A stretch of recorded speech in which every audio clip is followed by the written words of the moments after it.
Welcome to the Tug of Heart podcast on Strong Island Radio. This is the place where we dig deep into the heart to rise in love. So let's join good friends Lori and Marianne as they discuss understanding and living from the heart. You're on.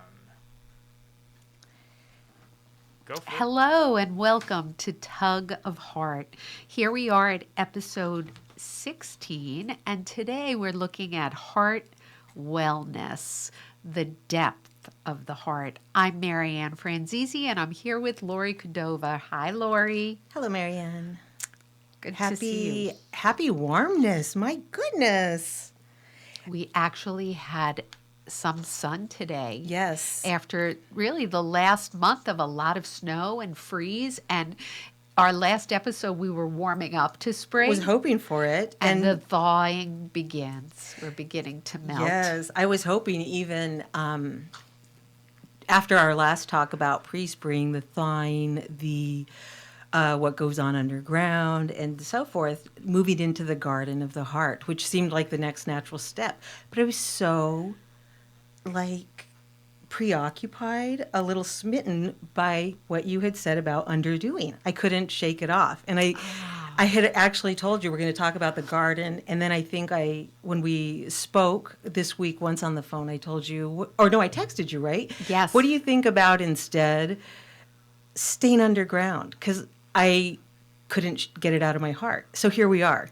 Well, and I love that because then what kind of emerged for you was the metaphor of the well in the garden of the heart. And the well takes us to the underground place where the water, the purest of water, runs. That's right. And where it's accessible, if you want to talk about just the natural world, to start there, in even the desert, in tough times, or even where there's plenty of rainfall, there's also a dry season. I'm from the Southwest, Arizona. We have the monsoon season. It's desert other than that. So if you haven't prepared well, traditionally, and if you look at even historically, thousands and thousands of years, they have evidence of wells in Egypt, Jerusalem. Mm-hmm. Jerusalem can be really dry. They've never, ever run out of water, even when people have surrounded them and stopped all water. Wow. They've made it with that well water. Vital. Yes. Right? Yes. So I had been thinking about the well in terms of what it does for the heart and also what we draw from it. Namely water and what that represents. And I think it can be pretty agreed upon throughout the world and throughout different times that water is very representative of truth. Sometimes also there's this idea of uncontained water or wild water prior to creation or the Big Bang. Call it what you want, but there was definitely a separation of just chaotic waters and what became calmer waters, or at least somewhat of a cycle of waters that is a little bit more predictable and you can work a life around, as humans have done nicely. Yes. Right? Oh, God bless the waters. I know. Truly. Yes. So when we're thinking of a well, what it represents, what it does, it's hole in the ground, right? Mm-hmm. But a very specific hole and a very specific depth. And a structure. There is a structure to it. You dig a well up, down, to where there's tables under earth of water. And that water actually comes from our very porous earth. Listen to me trying to be a scientist. This is not my forte, but I mean, I can resort to first grade science and know this, the cycles of water. My son had it at your school, thank goodness. That's right. So I've got this, and thanks, Mrs. L. It's porous, so the water falls, it goes in, and it's naturally preserved right there among the rocks. Fat lot of good that does us if we can't get to it. So man, being man and being made the way he is, will find a way to live. Life finds a way, and we're very efficient at it. Dig a well, break rocks, and then water comes from it. And it's able to kind of replenish itself. Apart from that, you may reach a spring, which is more abundant water. You know, you'll hear what springs from the heart. My heart overflows. Oh, what comes beautiful. up in my heart? These are all, I think, universal references to this kind of depth of our heart. And we do say depth of the heart. Absolutely. Right? Right. So how did you, I mean, where do you begin with Well, this? Because it's I- broad, but trying to narrow at the same time. I do love this idea of structure, right? And what so much of what we look at is really this sacred structure of this process, this transformational process we go through as human beings from living in the body and the mind, and then being able to sink down into the heart space. So as I think of the well, I feel like there is something in that process that really contains information about just the human process. And right, so I think about it, this descent into the well, the bucket. So if the bucket, in order for the bucket to go down into the well, it needs to be empty. Ideally, yes. Right? Yes. So there's this process of first emptying out. And maybe the bucket is the soul. I'm not sure, Lori. You help me put this together. But here, the human embodied person is going to lower the bucket. The bucket is empty. It's clean. It descends easily, right? There's no weight to it, but it does need to be navigated down. There is That's the right. person who is lowering this bucket, the descent, the emptying. And then there is the immersion into this water, the complete filling up, overflowing, like truly, if I think about touching the waters of the heart, it is such an unconditional love and compassion and oneness with the water. And then there is the lifting back up. Now, this takes a little more muscle, right? Right. To lift it. Some things will be spilled over as the fresh water comes up. It's filled. There's inspiration. There's nourishment. There's the sustenance to survive, to keep going. And then once the bucket has been taken from that pulley, it is meant to be shared, right? Shared with the right. land, shared with the people, shared with community. And so this, I think about this process of grief, the descent, the touching of these waters, the rising up, the sharing in community, and even just the practice of living a life that gets us into the flow of the heart. I love It that. is a multi-step process. So there's the sacred structure, and then there are these steps in a transformational process of filling up, emptying out, sharing, and that's where I go with it, and like just hold that as just such a simple and beautiful visual image for me on what it Marianne, feels caution, you're starting to sound like me. like. Am I? That was more visual than I thought of. Yes, I love it. True. I actually, I really like this. I'm here scribbling away what you were saying, because I actually had come in today planning on letting you just drop your bucket, see what comes up. And my big plan for speaking today was to to talk about whatever you draw up. Oh, there we go. That's my homework. Ta-da! I told you I don't have any homework, but that's it. So I'm going to start with the sacred structure that and the metaphor we're using, which is the well. Yes. I love that. And you had said that we need an empty bucket to go down. Yes. Okay. There's the descent and the immersion.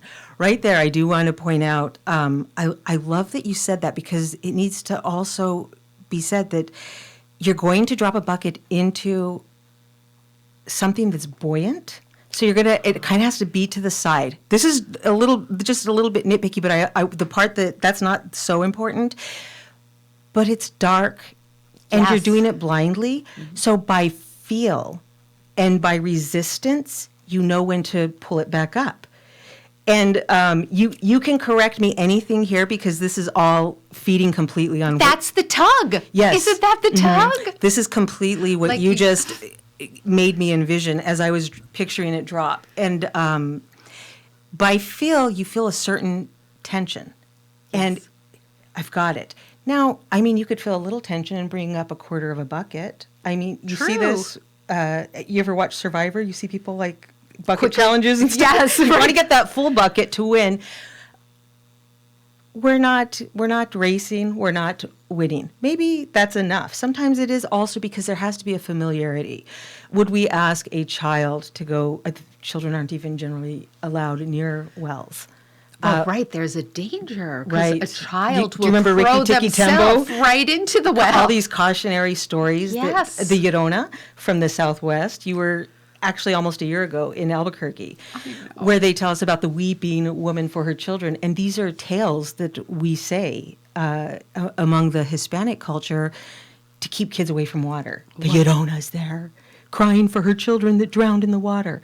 They're afraid of that, but which is funny because we were talking about ghosts, but it's really that she's lost her children is the lesson. Oh, wait. Tell me this a little The more. Llorona, it's we tell children in my culture, in the Southwest especially, the Rio Grande, when it was really flowing, and the Southwest can be dry, so there's canals everywhere, and there's wells. Yes. You dig a well when you have property, and the tale is told that you don't want to go to the Llorona because near water. I'm sorry, because the Llorona that's where she dwells. This ghost. Who kind of lures children No, in? she's just there. You would just not want to be near the water because you run the risk of encountering her. And it's what's scary about it. This is amazing that this even came up now, but is that she's lost her children. They've drowned in the canal or the well or whatever the water source is. So kids, when I was young, we wouldn't go near the water, not because we would drown or because of imminent danger, but we did not want to have that encounter with this weeping, broken ghost of a woman. Really the grieving mother. Right, because that'd be like, you don't want to hear like, whoa, ah! It's Right. The frightening, that wailing. grief. Like, and just to picture if you go near it and one of your friends might be like, is that the Llorona? It was the wind or the wind howling or a coyote. I don't know, let's get out of here. Nobody wants scat, right? Yes. So stories like this are told to keep children away because it's something that you'd want to approach with an adult and properly.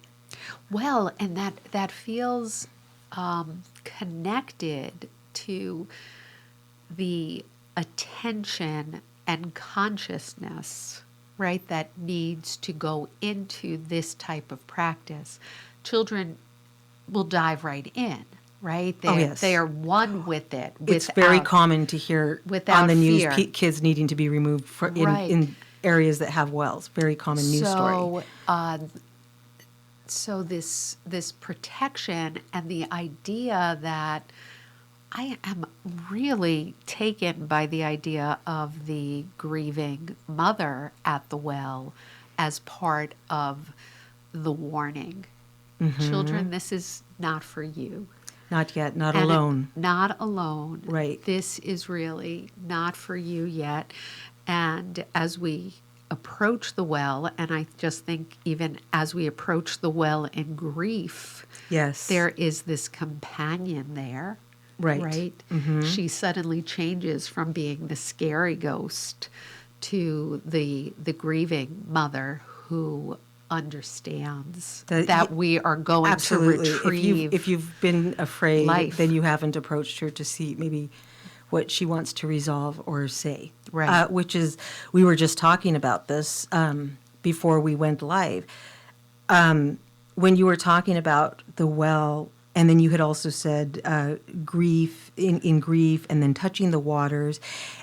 Or I had wrote grief, I'm sorry. I wrote here, as you were talking about the pulley, I was picturing my heart with grief and the touching of the waters. And I was thinking, like, just that delicate feeling when you first, excuse me, dig into your heart, dig deep, let that fall into your heart, because in grief, it falls still.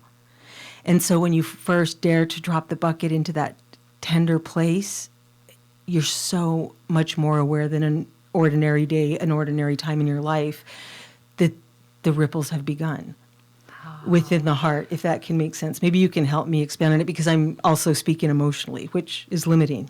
Yeah. But there's a tenderness, which we had spoke of last time, where you have to have the water. And I'll say it now, the metaphor of water is generally truth. 75% of Earth, we had said, 75% of us, and vital for life in an immediate sense, and also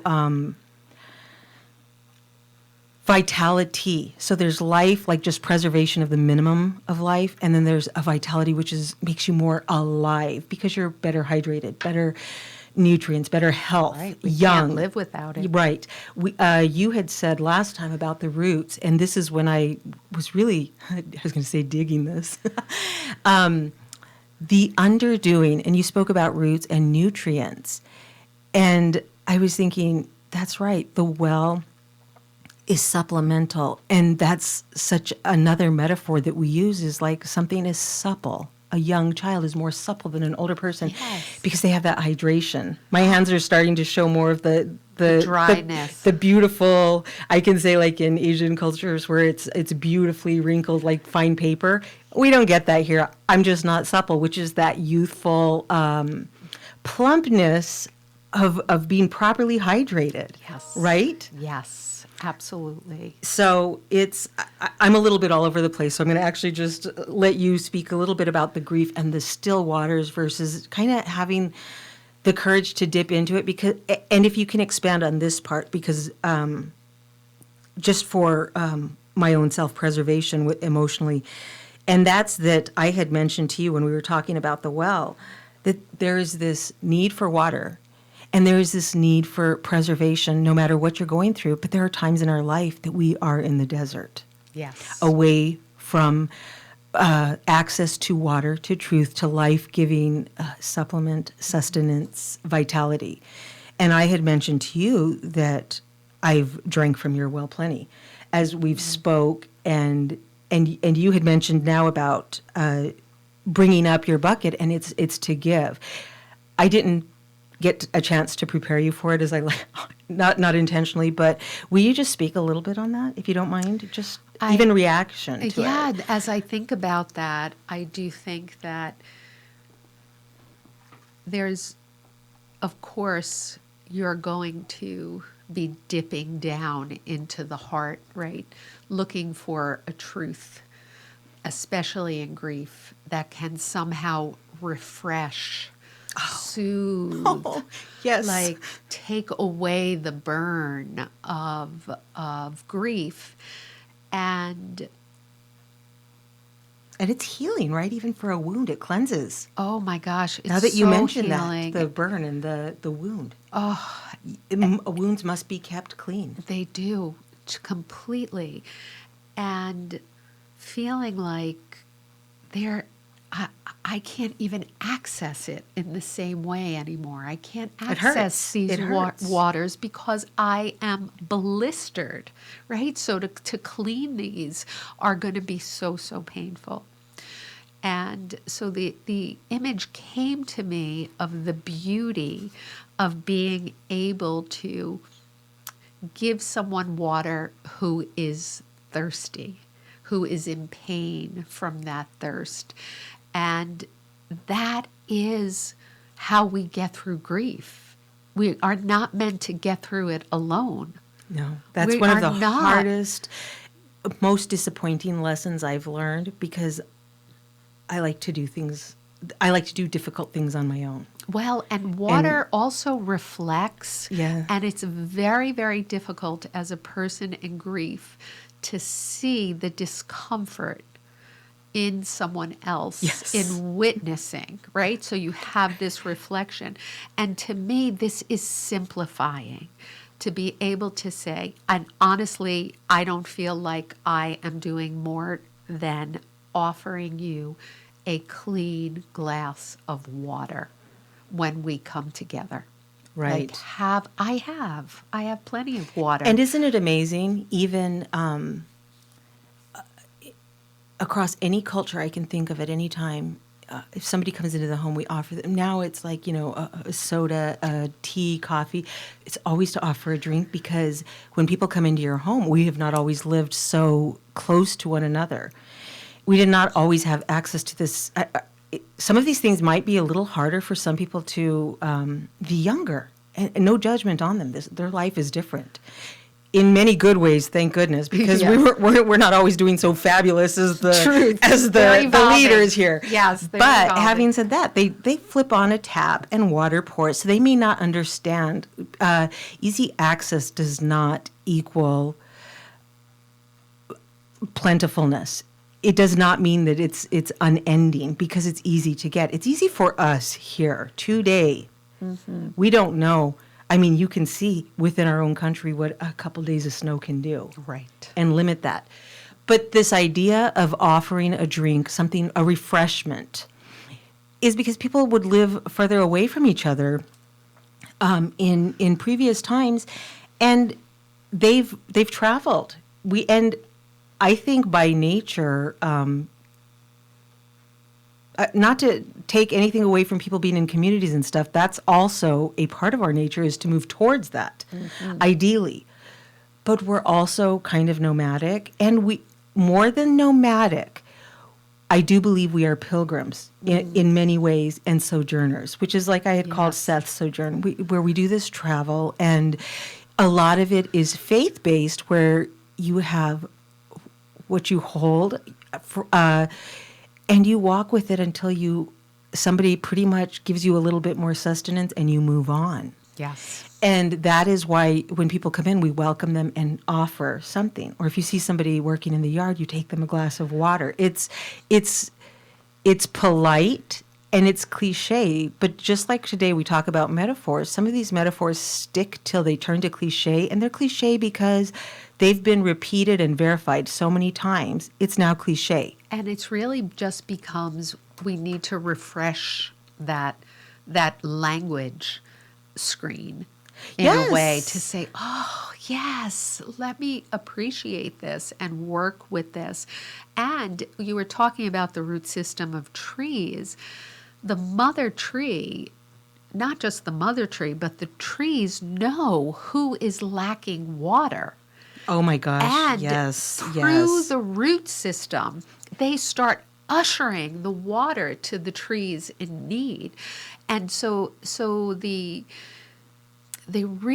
point is that the water of the heart, right, doesn't belong to us. We don't own that water. It is part of something way more vast Yes. and plentiful and giving. No one can own the waters or the land. This is something that is meant for us to tap into and to share, because we need to be connected during grief. Right. And what grief does is it tends to isolate. But the other thing grief does is, like, it can take you down quickly without realizing. The bucket could just drop without care. Yes. And then it crashes down and hits, and it is disorienting. Absolutely. And feels like you're kind of without the ability to pull it back up, like it just got lost.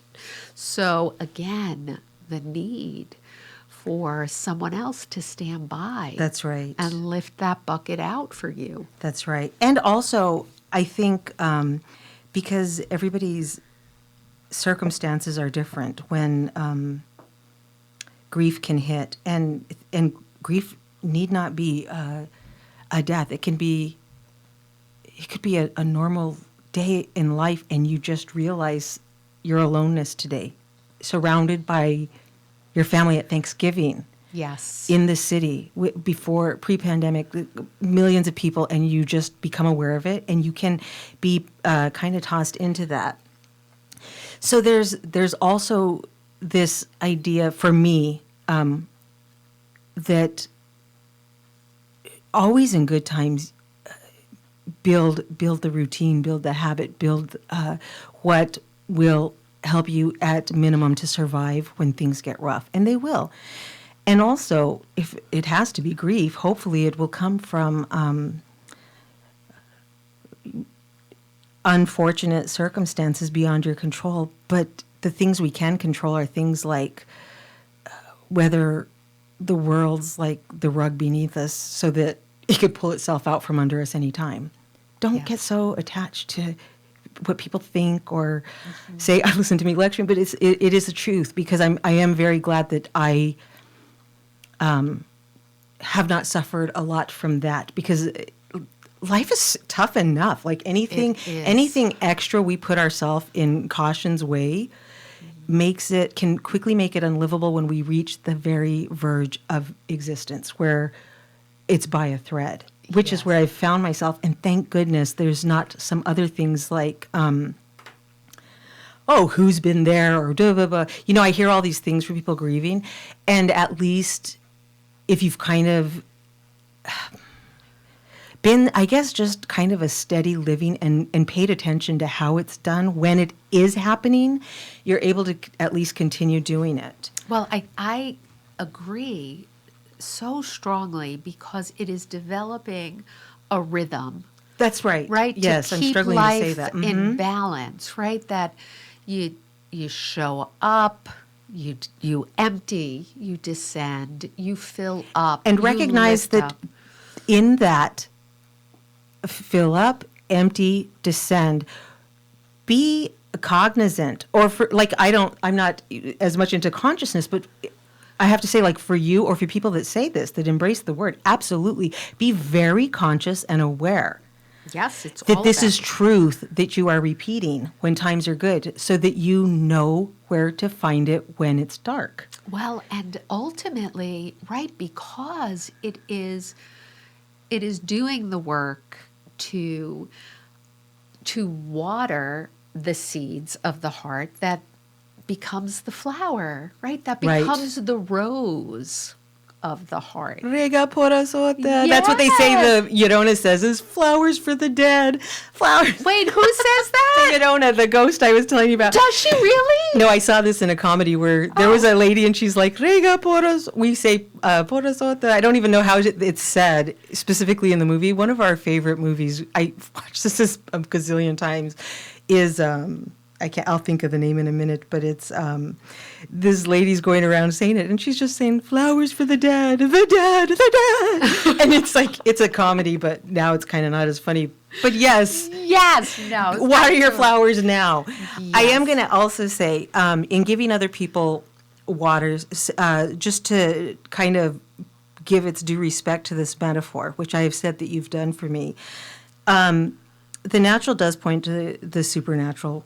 We're going to say this until people are so sick of us. And then I'm going to keep saying it, because only then will I feel like I've done what I should be doing. That's part of when I've dipped my bucket in. This is part of my message that I do share with the world, Yes. like it or not.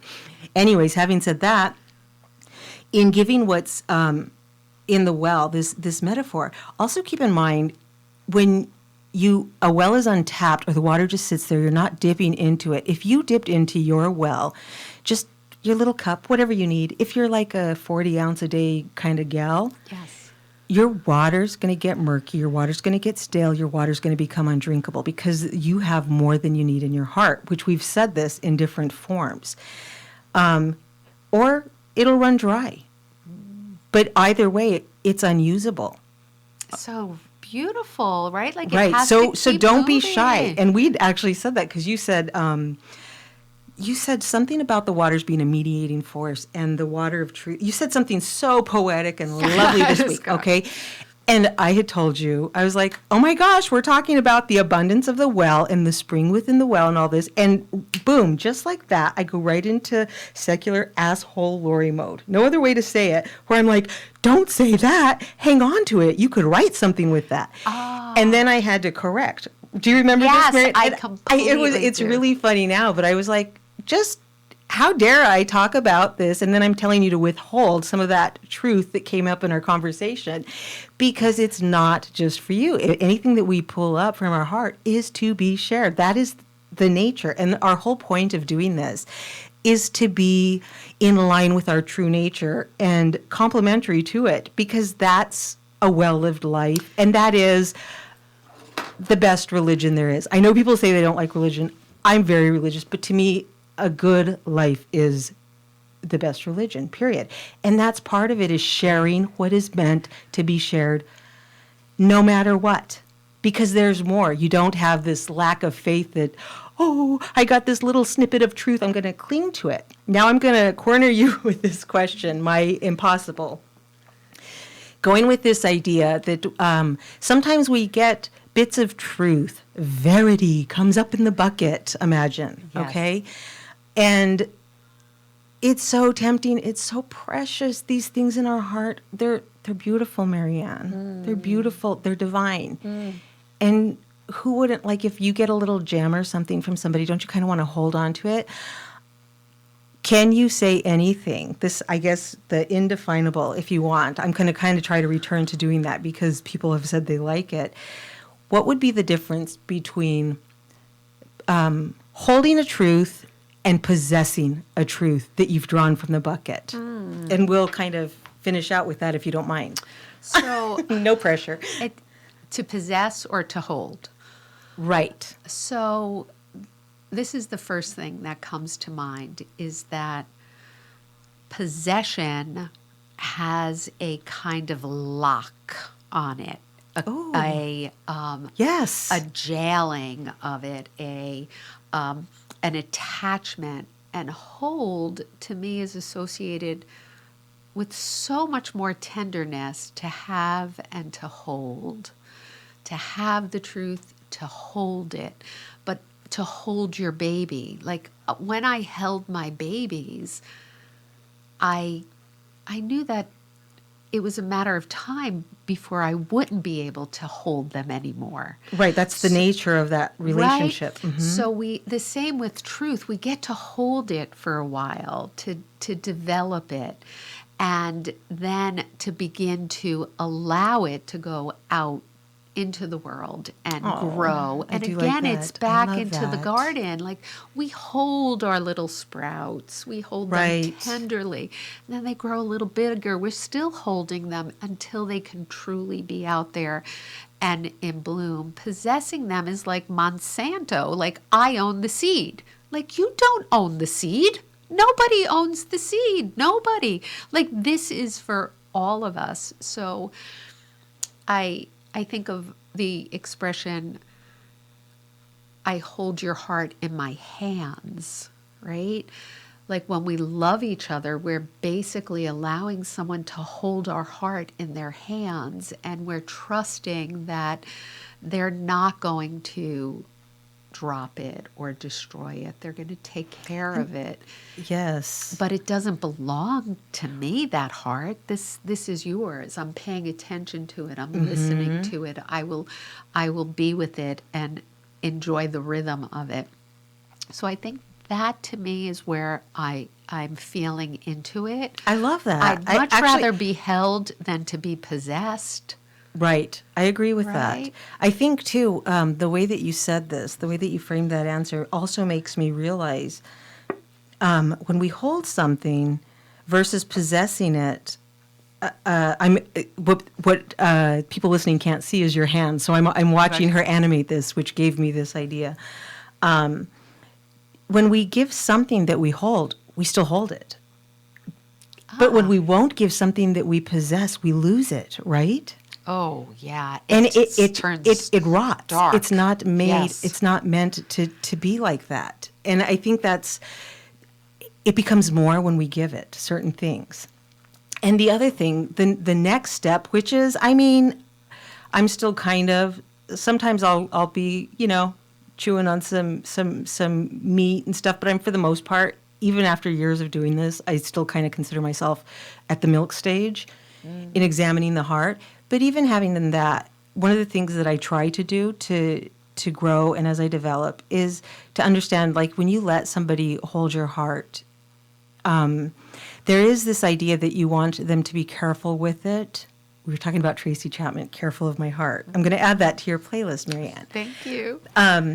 But there's also, in the nature of genuine love from the depths of our heart, also kind of mandates that we give it even should they misuse it or not handle with care. Oh, that's boy. a higher, like I said. It's so but painful. Notice that I 'Cause there's no preempted guarantee. any stretch by saying Yes. I'm still a milk drinker. So I can be cautious, but Yes. the beauty and the depths you reach are, I have felt moments of that higher love. There's nothing like it on this earth, and this is why we do this every week talk, because if you have ever felt it, there's no going back, at least from the ideal. We go back when we get stung, but it is what we would ultimately want to strive for, I think, at least as an ideal. We may not make it, but I think all of us will have a chance. And my heart kind of tells me we'll all get a chance to experience that on some level. And that's my wish for everybody, hope, if it were a wishing well. It's a well, though. But wishing wells are so traditionally made to make a love wish. That's right. And they're the Right? whimsy. The whimsy. That's Maybe we'll get to it. the wishing well. Uh-huh. I don't know. But I just wanted to add that to what you said, because this, I mean, our time is up, but we could go so much further. We'll talk after and decide what's next, but at least consider this a cursory examination of the well. Oh, The places it could go. We didn't even get to talk about water, cisterns. I feel truth, like it so much, it but at really least helped me. a start, right? Yes, there's something that's very simple and pure, like the water of the well. And I think everybody has a heart. I think they can at least understand the depths of their own. I don't always understand other hearts. I sometimes try not to. But that we have one, we have enough information to be delicate with everybody else's. Yes. Right? Yes. Okay. That's enough. That's Tender. all you need. You don't Yeah. have to know their hearts. You Yeah. have enough information just because you hold one. Oh. And you have that well in the garden of the heart. Right. Be generous with it, everybody.